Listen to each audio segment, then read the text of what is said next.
Welcome sa DRS 2.0. Fresh at nagbabagang happenings ba ang hanap mo? Mga padabarkads man yan o mga trending topics? Pwes, sagutan natin yan.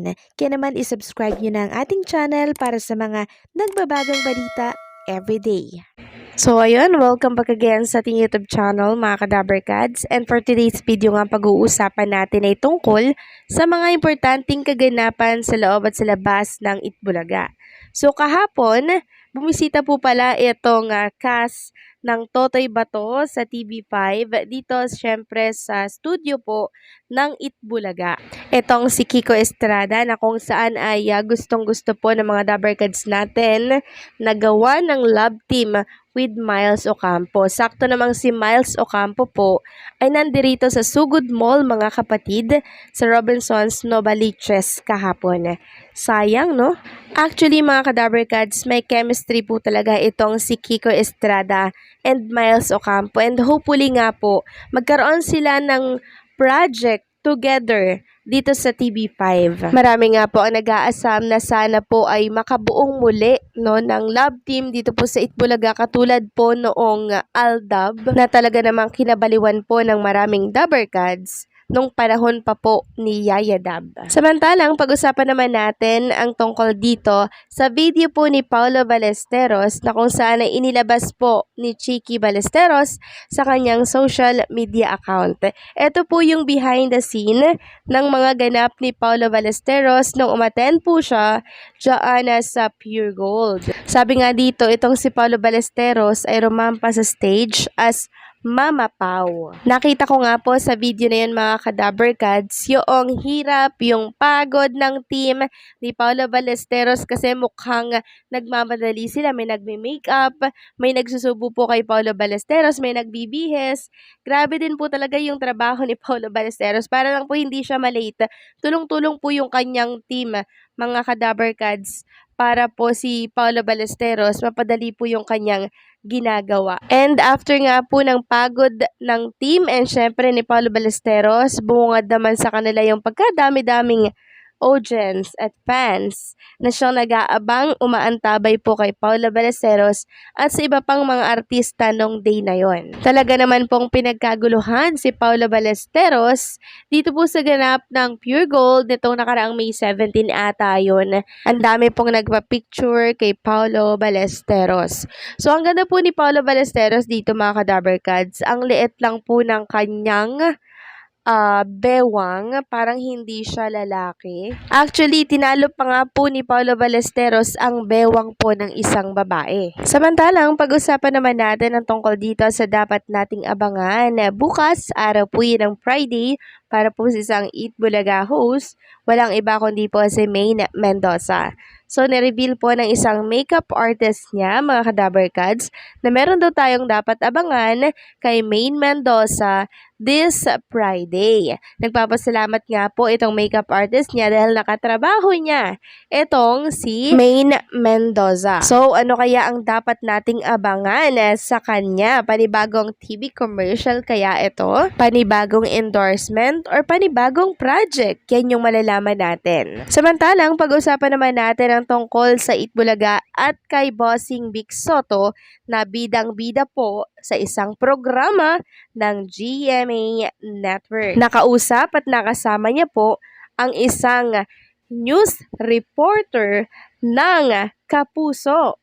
Walang iba kundi po itong si Kapuso mo Jessica Soho na kung saan ibinida niya po ang dabarkads natin, ang Itbulaga, si Bossing Vic Soto and syempre si Mayor Vico Soto. So parang nire-upload lamang po ng Kapuso mo Jessica Soho eto pong ganap na to kala Bossing Vic and syempre sa Itbulaga. Parang throwback lang siya pero 7 days ago siya na-upload. Luma na siya pero parang ginawa niyang fresh ulit kasi nga po 7 days ago ibinalik niya po yung mga naging interview niya kay Bossing Vic Soto, kay Vico Soto sa Itbulaga. So, inireveal nga po sa interview na yon ni Ma'am Connie Reyes na bata pa lamang daw po si Mayor Vico Soto, gusto na po nitong maglingkod sa bayan.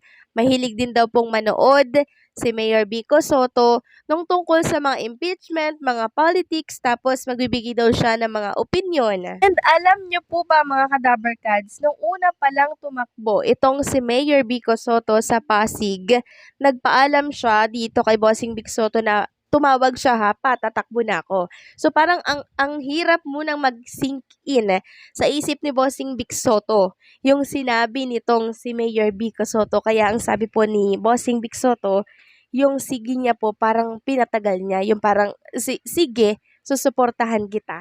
At alam niyo po ba mga Kadaberkads, nung panahon pala na Eusebio po ang namamahala dito po sa Pasig, hindi po pala pwedeng makapasok doon ang Itbulaga Sugod Bahay mga kapatid. Kaya isa po sa mga sinabi ni Bossing Vic Soto nung nangampanya po siya, pag nanalo si Mayor Vico Soto or si Vico Soto sa Pasig, makakapagsugod bahay na daw dito sa Pasig. Kaya pala nitong mga nakaraan ng mga Kadaberkads ay lagi po sila sa Pasig. Dahil yun po pala yung naipangako ni Bossing Vic Soto sa mga taga-Pasigenyo. Hindi po pala talaga pinapapasok ang Itbulaga sa lugar na yan. And isa pa mga Kadaberkads, na-reveal din doon na yung biko po na pagkain, pinagbabawal po pala yon sa mga palengke. Dahil itong biko na pagkain ay konektado po sa pangalan ni Mayor Vico Soto. Ganyan po katindi. Kaya nung nanalo po si Mayor Vico Soto, lumuwag po yung biko na pagkain, hindi na pinagbabawal, nakakapagsugod bahay na din, pwede na ang Itbulaga. And syempre, gumanda na po ang Pasig dahil sa good governance. Dati daw po, ang sikat sa Pasig ay yung ilog doon. 'Di ba? Ngayon, ang sikat na po sa Pasig, si Mayor Vico Soto dahil sa good governance niya. And syempre, na-feature din po mga Kadaberkads ang Itbulaga nung time na mayayadab pa. Si Mayor Vico Soto po mga Kadaberkads, nasa Sugod Barangay kasama ni Yaya Dab, parang piniplex siya doon. So naging malaking tulong din po yun mga Kadaberkads kay Mayor Vico Soto para syempre makilala po siya ng mga tao. Sabi nga po ng isang netizen dito, I'm from Bulacan at doon talaga ako nakaregister as voter. Pero nung nabalitaan ko, tatakbo si Vico as mayor ng Pasig, nagpa-transfer ako sa Pasig. Total naman 2010 sa Pasig na ako nakatira. Nakita ko kasi na magaling siya as a councilor pa lang. Hindi lang magaling si Mayor mamahala, kundi may puso talaga siya para nasasakupan niya. Naalala ko pa nung may campaign sila dito sa Nagpayong Pinagbuhatan at habang nagsasalita siya, biglang nawala ng kuryente pero tuloy pa rin si Mayor. So siya nga po mga Kadaberkads ang future president ng ating mga mamamayang Pilipino pero napakabata pa po ni Mayor Vico Soto Pero syempre sa mga susunod po mga Kadaberkads, hindi malabong manalong presidente si Vico Soto dito sa ating bansa. Anong say niyo dito? Please comment down below.